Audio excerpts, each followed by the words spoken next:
జై శ్రీరామ్. రామాయణంలోని యుద్ధకాండని విన్నా చదివినా ఆ శ్రీరాముని ఆశీస్సులతో మీరు చేపట్టిన ఏ కార్యంలోనైనా జయాన్ని పొందుతారు. శ్రీమద్ రామాయణము యుద్ధకాండ 60వ భాగము. రాముడి చేతిలో ఓడిపోయిన రావణుడు అవమాన భారముతో లంకకు వెళ్ళాడు. ఏమీ చెయ్యడానికి తోచడం లేదు. ఒక మానవుని చేతిలో ఓటమి రావణునికి చాలా బాధాకరంగా అవమానకరంగా పరిణమించింది. రామ బాణాలను తలుచుకుంటేనే రావణునికి కంపరంగా ఉంది. తన ఆంతరంగికులను పిలిచి ఇలా అన్నాడు, ఈరోజు నేను ఒక మానవుని చేతిలో ఓడిపోయాను. నా బలము పరాక్రమము నేను చేసిన తపస్సంతా వృధా అయిపోయాయి. నేను బ్రహ్మను వరము కోరునప్పుడు మానవులను బలహీనులుగా తలంచి వారి వలన కూడా చావులేనట్టు వరము కోరలేదు. అప్పుడే బ్రహ్మ నాకు మానవుల వలన కీడు ఉందని చెప్పారు. ప్రస్తుత పరిణామములు అలాగే జరుగుతూ ఉన్నాయి. దేవ దానవ గంధర్వ యక్ష రాక్షస పన్నగుల నుండి మరణము లేకుండా వరము కోరిన నేను మానవులనెందుకు విస్మరించాలి?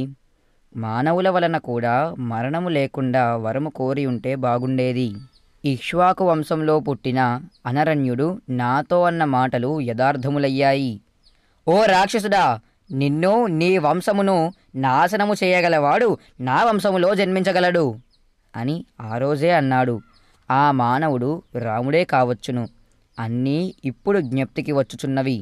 పూర్వము నేను వేదవతి అనే యువతిని అవమానించాను. ఆమె సీతగా జనకుని ఇంట జన్మించినది. అదీ కాకుండా నాకున్న శాపములు అన్నీ ఇన్ని కావు. నందీశ్వరుడు, రంభ, పార్వతి, వరుణపుత్రిక అందరూ నన్ను శపించారు. అవన్నీ ఈరోజు నిజమవుతున్నాయి. వారి మాటలు పొల్లిపోతాయా ఏమిటి? కాబట్టి ఇవన్నీ దృష్టిలో ఉంచుకుని మనము ఇంకా ప్రవర్తించాలి. నగరమంతా కట్టుదిట్టమైన కాపలా పెట్టండి. నా తమ్ముడు కుంభకర్ణుని నిద్రలేపండి. ప్రహస్తుడు మరణించాడు. నేను రాముని చేతిలో ఓటమి పొందాను. తరువాత కుంభకర్ణుడు మాత్రమే రామునితో యుద్ధము చేయుటకు తగినవాడు. అతడొక్కడే యుద్ధములో వానరులను రామలక్ష్మణులను చంపగలడు. అంత పరాక్రమవంతుడైన కుంభకర్ణుడికి ఈ పాడు నిద్ర ఒకటి దాపురించింది. అవసరానికి అందుబాటులో లేకుండా పోయాడు. ఈ సమయంలో యుద్ధము చేయకపోతే ఇంకా కుంభకర్ణుని వలన ప్రయోజనమేమిటి? ఆపదలో ఉన్నప్పుడు సాయపడ్డవాడే కదా ఆప్తుడు బంధువు. అందుకని తొందరగా కుంభకర్ణుని నిద్రలేపండి అని ఆజ్ఞాపించాడు. రావణుని ఆదేశాల మేరకు రాక్షసులు కుంభకర్ణుని నిద్రలేపడానికి వెళ్ళారు. కుంభకర్ణుని గృహము చాలా పెద్దది. కుంభకర్ణుడు పట్టేంత ద్వారములతో 1 యోజనము వైశాల్యంతో నిర్మించబడింది. రాక్షసులందరూ కుంభకర్ణుడు పడుకొని ఉన్న విశాలమైన గృహంలోనికి ప్రవేశించారు. కుంభకర్ణుని ఉచ్ఛ్వాస నిశ్వాసములకు వారు గడ్డిపోచల వలె ఊగిపోతున్నారు. ఎలాగో నిలదొక్కుంటూ కుంభకర్ణుని వద్దకు వెళ్ళారు. వెల్లకిలా పడుకొని నిద్రపోతున్న కుంభకర్ణుని చూశారు. ఆ కుంభకర్ణుని చూడగానే రాక్షస జాతికి చెందిన వారికి కూడా కడుపులో వికారము కలిగింది. ఒక పెద్ద పర్వతము నేల మీద పడిపోయుందా అన్నట్టున్నాడు కుంభకర్ణుడు. రాక్షసులందరూ తలొక దిక్కు చేరుకున్నారు. కుంభకర్ణుని నిద్ర లేపడానికి పూనుకున్నారు. కుంభకర్ణుని శరీరము మీద ఉన్న వెంట్రుకలు కత్తుల వలె నిక్కపొడుచుకుని ఉన్నాయి. కుంభకర్ణుడు ఊపిరి తీస్తుంటే పాములు బుసకొడుతున్నట్టు ఉంది. కుంభకర్ణుడు ఊపిరి విడుస్తుంటే ఆ గాలి తాకిడికి ఆ రాక్షసులు కొట్టుకుపోతున్నారు. కుంభకర్ణుని శరీరము నుండి మదపు వాసన వేస్తూ రాక్షసులకే వెగటు పుట్టిస్తూ ఉంది. కుంభకర్ణుడు లేవగానే తినడానికి చంపి తెచ్చిన లేళ్ళు, దున్నపోతులు, వరాహములు మొదలగు మృగములను రాసులుగా పోశారు. వండిన అన్నమును రాసులుగా పోశారు. రకరకాలైన వండిన మాంసము నంజుళ్లను రాసులుగా పోశారు. తాగడానికి రక్తాన్ని కుండలతో నింపిపెట్టారు. కుంభకర్ణుని శరీరానికి చందనము పూశారు. పూల మాలలతో అలంకరించారు. ధూపం వేశారు. స్తోత్ర పాఠాలు చదివారు. పెద్దగా అరిచారు. కుంభకర్ణుని చెవుల దగ్గర శంఖములు ఊదారు. చెవుల దగ్గర పెద్దగా అరిచారు, కేకలు పెట్టారు. కుంభకర్ణుని చేతులు కాళ్ళు పైకెత్తి కింద పడేశారు.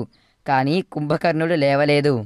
కుంభకర్ణుని లేపడానికి చేసిన ధ్వనులతో చుట్టుపక్కల ఉన్న పక్షులు, మృగములు భయముతో పారిపోయాయి. కొన్ని గిలగిలా కొట్టుకొని మరణించాయి.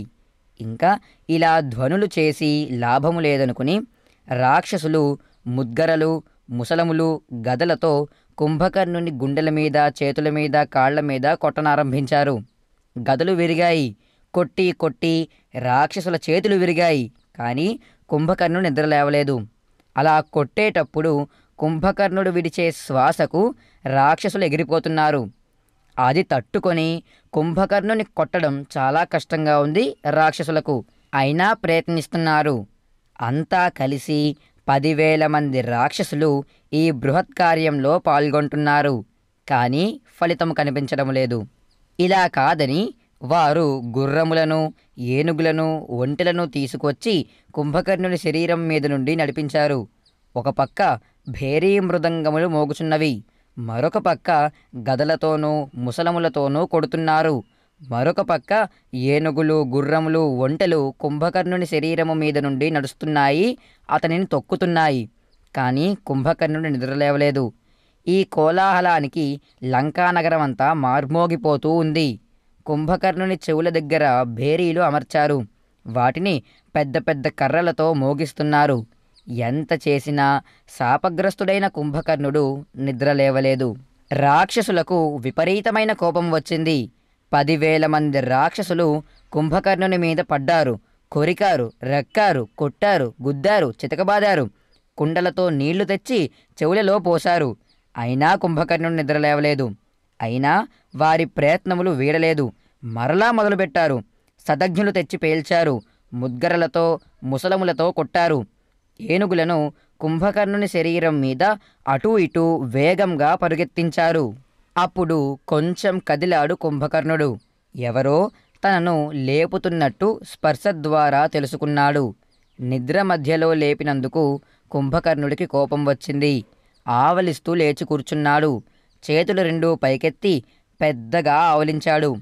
కుంభకర్ణుడు ఆవలించినప్పుడు వెలువడ్డ గాలి 2 కొండల మధ్య నుండి వీచే ప్రచండ జంఝామారుతంలా వీచింది. కుంభకర్ణుడు లేవగానే రాక్షసులు అతనికి తాము సేకరించి తెచ్చిన ఆహార పదార్థములను చూపించారు. కుంభకర్ణుడు వాటిని అవలీలగా భక్షించాడు. రక్తమును, మద్యమును తాగాడు. తృప్తిగా త్రేంచాడు. హమ్మయ్యా అనుకున్నారు రాక్షసులు. కుంభకర్ణునికి నమస్కరించి అతని చుట్టూ నిలబడ్డారు. సగం నిద్రలో లేవడం వలన కుంభకర్ణుడి కళ్ళు మూతలు పడుతున్నవి. తూలుతున్నాడు. తనను అర్ధాంతరంగా నిద్రలేపినందుకు విసుక్కుంటూ 4 పక్కలా చూసి తన పక్కనే ఉన్న రాక్షసులతో ఇలా అన్నాడు కుంభకర్ణుడు. నన్నెందుకు బలవంతంగా నిద్రలేపారు? రావణుడు క్షేమంగా ఉన్నాడు. ఏమీ ఉపద్రవం రాలే కదా? ఎవరన్నా శత్రువు మన లంక మీద దండయాత్ర చేశాడా? లేకపోతే నన్నింత బలవంతంగా ఎందుకు నిద్రలేపుతారు? పదండి, విషయం కనుక్కుందాము. ఇంద్రుడు మరలా విజృంభించాడా? వాడిని అణిచివేస్తాను, అగ్నిని కాలుస్తాను. ఏదో కారణం లేనిదే నన్ను నా అన్న నిద్రలేపమని ఆదేశమివ్వడు. ఏం జరిగిందో త్వరగా చెప్పండి అని గబగబా అడిగాడు కుంభకర్ణుడు. అప్పుడు రావణుని మంత్రి అయిన యూపాక్షుడు అనే రాక్షసుడు చేతులు జోడించి కుంభకర్ణునితో ఇలా అన్నాడు. రాజా, మనకు దేవ, దానవ, గంధర్వుల వలన ఎలాంటి భయమూ లేదు. ప్రస్తుతము మానవుల వల్లనే మాకు భయము పట్టుకుంది.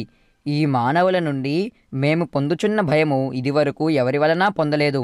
అంతగా భయపడుచున్నాము. మానవులకు వానరులు తోడైనారు. ఆ వానరులు సామాన్యులు కారు. ఒక్కొక్కరు పర్వతముల వంటి శరీరములు కలవారు. కోట్ల కొలది ఉన్న వానరులు లంకను ముట్టడించారు. రాముడు అనే రాకుమారుడున్నాడు. అతని భార్య సీతను రావణుడు అపహరించి తెచ్చి లంకలో ఉంచాడు. సీత కోసం రాముడు వానరసేనతో లంకను దిగ్బంధం చేశాడు. సీతను వెతుకుతూ వచ్చిన ఒక వానరుడు అక్షకుమారుని చంపాడు. లంకను దహనం చేశాడు. నిన్న సాక్షాత్తు రావణుడే రామునితో యుద్ధానికి దిగాడు. అప్పుడు రాముడు రావణుని ఓడించి, అలసిపోయిన వానితో నేను యుద్ధము చేయను, నేడు పోయి విశ్రాంతి తీసుకుని రేపురా అని చెప్పి పంపాడు రాముడు. రావణుడు ఆ అవమాన భారముతో కుమిలిపోతున్నాడు.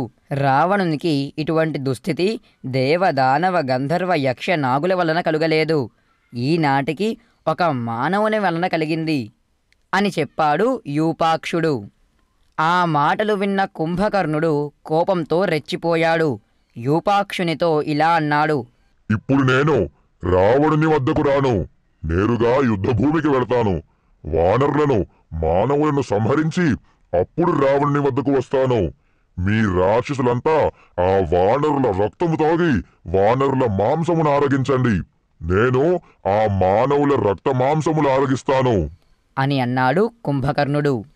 ఆ మాటలు విన్న మహోదరుడు ఇలా అన్నాడు, నా మాట కూడా కొంచెం వినండి. ముందు మనము రావణుని వద్దకు వెళదాము. ఆయన ఏమి చెబుతారో విని తరువాత తగిన విధముగా చెయ్యండి అని వినయముగా పలికాడు. ఇది యుక్తియుక్తముగా ఉన్నది అని అనుకున్న కుంభకర్ణుడు ఈ వార్త రావణునికి తెలియజెయ్యమని రాక్షసులను రావణుని వద్దకు పంపాడు. ఈ వార్త రావణునికి చెప్పడానికి రాక్షసులు బయలుదేరి రావణుని వద్దకు వెళ్ళారు. రావణునితో ఇలా అన్నారు, మహారాజా, తమరి ఆదేశము ప్రకారము మేము కుంభకర్ణుని నిద్రలేపాము. ఆయన అటు నుండి అటే యుద్ధరంగమునకు వెళతాను అని అంటున్నారు. కుంభకర్ణుడు యుద్ధరంగమునకు వెళ్ళవలెనా, ఇక్కడకు రావలెనా, తెలుపండి అని అడిగారు. కుంభకర్ణుడు నిద్రలేచాడని తెలియగానే రావణుడు ఎంతో సంతోషించాడు. ఇంకా విజయము తనదే అని అనుకున్నాడు. మేము కుంభకర్ణుని మా మందిరంలో చూడాలని అనుకుంటున్నాము, ఆయనను తగు మర్యాదలతో ఇక్కడకు తీసుకొని రండి అని ఆదేశించాడు. ఆ రాక్షసులు వెంటనే కుంభకర్ణుని వద్దకు వెళ్ళి ఇలా అన్నారు, మహారాజా, తమరి కొరకు రావణుడు ఎదురుచూస్తున్నారు అని చెప్పారు. కుంభకర్ణుడు తన ఆసనము మీది నుండి లేచాడు. కాలకృత్యములు తీర్చుకున్నాడు. చక్కగా అలంకరించుకున్నాడు. 2000 కుండల మద్యము తాగాడు. దానికి తగ్గట్టు మాంసమును ఆరగించాడు. ప్రళయకాలంలో యమధర్మరాజు వలె కుంభకర్ణుడు అన్న రావణుని మందిరమునకు బయలుదేరాడు. కుంభకర్ణుడు నడుస్తూ ఉంటే భూమి కంపిస్తూ ఉంది. కుంభకర్ణుడు రాచమార్గములో నడుస్తూ ఉంటే కోటకు ఆవల ఉన్న వానరులు ఆ మహాకాయాన్ని చూశారు. వానరులకు కుంభకర్ణుని ఆకారము చూసి భయము కలిగింది. వెంటనే రాముని వద్దకు పోయి, ఏదో ఒక మహాకాయము లంకలో నడుస్తూ ఉంది అని రామునితో చెప్పారు. కొంతమంది వానరులు వీడితో మనకెందుకు అని పారిపోయారు. ఒక పర్వతము నడిచి వస్తున్న కుంభకర్ణుని చూసి వానరులు భయముతో వణికిపోయారు. శ్రీమద్ రామాయణము యుద్ధకాండ 60వ భాగము సంపూర్ణము. హరి ఓం తత్సత్.